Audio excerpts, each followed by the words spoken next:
Despite what many left-wingers in the legacy media are claiming, that the Conservative Party and Pierre Poilievre have a lot of deep flaws that could possibly see them lose the next election. They're too extreme, they're too radical for the general Canadian public.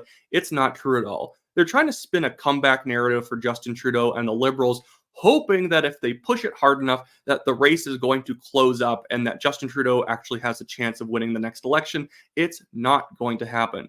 Yes, Frank Graves can put out a poll from Ecos showing the gap narrowing a little bit, but even in Frank's poll, the Conservatives were still crushing the Liberals by 11 points, and that was still going to be a majority government for the Conservatives. When that's your best poll from a pollster that's not very good, that should terrify Justin Trudeau and the Liberal Party.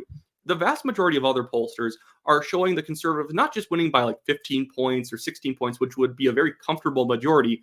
They're winning as high as 19 points and even 21 points, according to this new Ledger poll. And that Ledger poll is not an outlier. Most of the polls in the last week from various pollsters are showing the Conservatives exactly at 20 points ahead of the Liberal Party. But what's even worse for the Liberals than just the polling is the fundraising. Because if you call up people, especially engaged voters who are very political and tend to be very unwilling to change their opinions, like if you're the type of person who answers a poll, it's actually very difficult to get that sort of person to change their opinion on politics because they're very engaged. They usually have a team that they cheer for. Though you can get some people in those phone polls to still say that they're sticking with the Liberals or they like the NDP or whatever. But what's even more telling about where you are going to place your vote is who that you are actually willing to donate to. So last year and the year before that even, the Conservatives were doubling the Liberals in fundraising. That if the Liberals raised $2 million in a quarter, the Conservatives would at least raise $4 million. And that's basically what happened last year. The Conservatives raised, I think, like 21 million, 23 million by year's end of 2023, and the Liberals had raised like 10 million or like 9.8 million. That is an absolute trouncing. But the year 2024 appears to be even worse for the Liberals. And remember, the fundraising numbers I'm about to show you do not include the recent sort of wacko thing that happened in Parliament that I guarantee you raised the Conservative Party another $250,000 because that was a big news attention getting kind of situation there.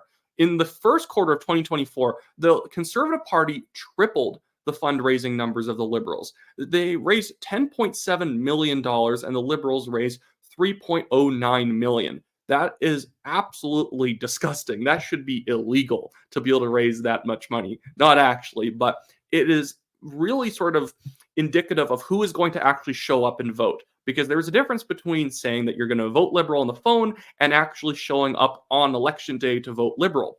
And when the Liberal donors have effectively fled to the Conservatives or they're just holding on to their money and not going to donate at all, that probably is demonstrating that their voting behavior is going to be similarly sluggish. Yes, some people who are party diehards or people who just vote every election because that's what they do might still show up and vote Liberal, but the people who if they'll show up if it feels like you've done the work to actually win, those people are going to stay home because the Liberals have done very little work to actually win this next election. Even going outside of ideology and policy, like obviously the Liberals' policy over the last 8 years has been horrific, especially horrific over the past 4 years.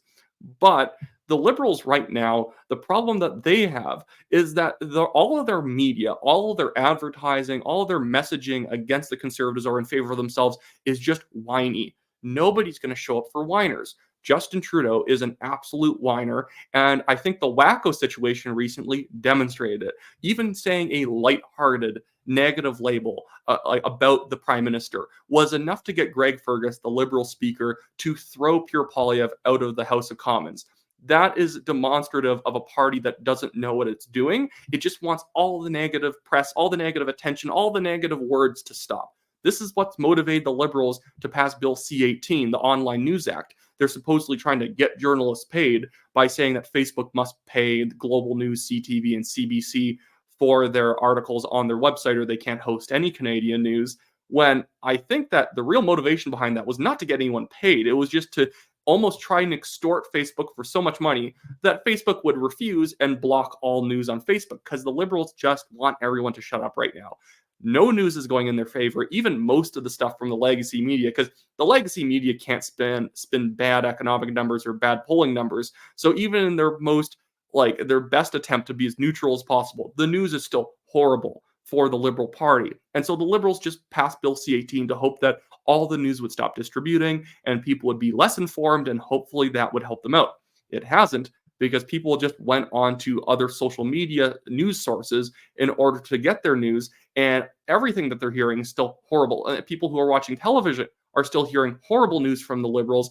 And even then, even if you're not really paying attention to the news at all, just the gas prices at the gas stations, just your home heating bill, the carbon tax on top of that, just the unaffordability of living in Canada is pushing people away from the Liberal Party. It's that the Liberals aren't even just incompetent. It's that they aren't willing to acknowledge any of the mistakes they've made, and it makes them deeply out of touch. And think about it this way as well.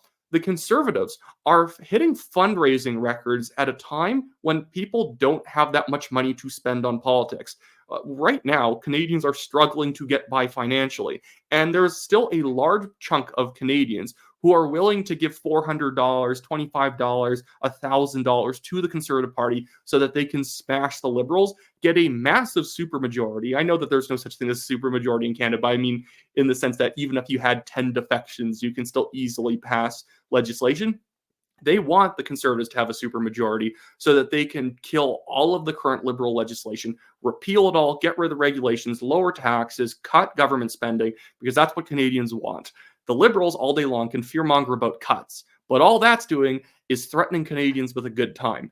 In Canada, the default is usually that people are in favor of government spending, because we live in a country where people tend to not like things that feel American. It's just the nature of being Canadian. You tend to compare yourself a lot to America, and so you tend to not like to do things that feel too American. And being conservative about government spending feels very American, so that's why the Liberals always tend to run against American-style conservative politics. But these days, when people are struggling so much to get by, you can't threaten them with cuts and get them to vote for your party, because they know that you are having a very easy breezy time as a government official, getting all the tax money you want to spend on your stupid failed programs and projects, and that they cannot afford the basic food items that they used to rely on and are having to buy cheaper alternatives. They're not going to throw away their vote in order to protect your stupid bloated government programs. In fact, they're going to vote against your government programs because they would like to see entire departments, large chunks of HR administration being removed from the government. Nobody thinks Poilievre is going to cut Social Security or pensions or anything like that. That's silly. There are entire departments in the Canadian government that nobody could tell you what they actually do, or at least if they could tell you, they can't actually explain why that's good. I think there's an entire department in the government that's called Free to Be Me, and it's just about identity politics. We spend tens of millions of dollars a year so that people working in the Free to Be Me department that has their own social media account can celebrate things like asexuality, like International Asexuality Day. What? No. This is why people are donating to the Conservatives. They want this stuff gone, and they're even willing to pay money to ensure that it happens. Anyways, that should be it for me today, guys. I'm going to do my normal plug that Wyatt Claypool, am running for the Calgary Signal Hill Conservative Party nomination. This is on the west side of Calgary, so if you live on the west side, check out if this is in your area. It's like basically straight west from downtown. So buy a federal Conservative membership, vote for me number one. I'm running against a ton of people who I would describe as capital P progressive conservatives. They're really only running as conservatives because they happen to live in a very conservative city. But other than that, there are people who were super pro-lockdown. They're in favor of gender theory. They, in fact, attacked people back in the day for protesting in favor of parental rights and whatnot. People I know who literally call social conservatives the crazies and whatnot, including my current MP, did that when I was on his board. What we need in the Conservative Party, and the biggest threat to a Conservative majority, is way too many red Tories getting into these Conservative nominations and being the type of weak-kneed individuals, because they would have run Liberal if they could have won the riding as a Liberal. They're the type of people who will hold up actual good conservative reforms that need to be made. So if you live in this riding, buy a membership, support me if you can, visit my website, wyattclaypool.com. And if you want to contribute to the National Telegraph's legal fund, the Give Send Go link is also in the description below. We're being sued for defamation by a Chinese billionaire developer for no reason. He has no evidence we defamed him. We basically just mentioned him in an article and linked to a Globe and Mail investigation about him, but that was enough to set him off, even though he never sued the Globe and Mail for what they wrote about him because it was entirely accurate. So he's just legally abusing us, assuming that we could not pay and that he could extract a fake apology out of us to, I don't know, demonstrate his political power or pretend that every negative thing ever sent about him is somehow wrong. Anyways, that should be it for me, guys. See you around.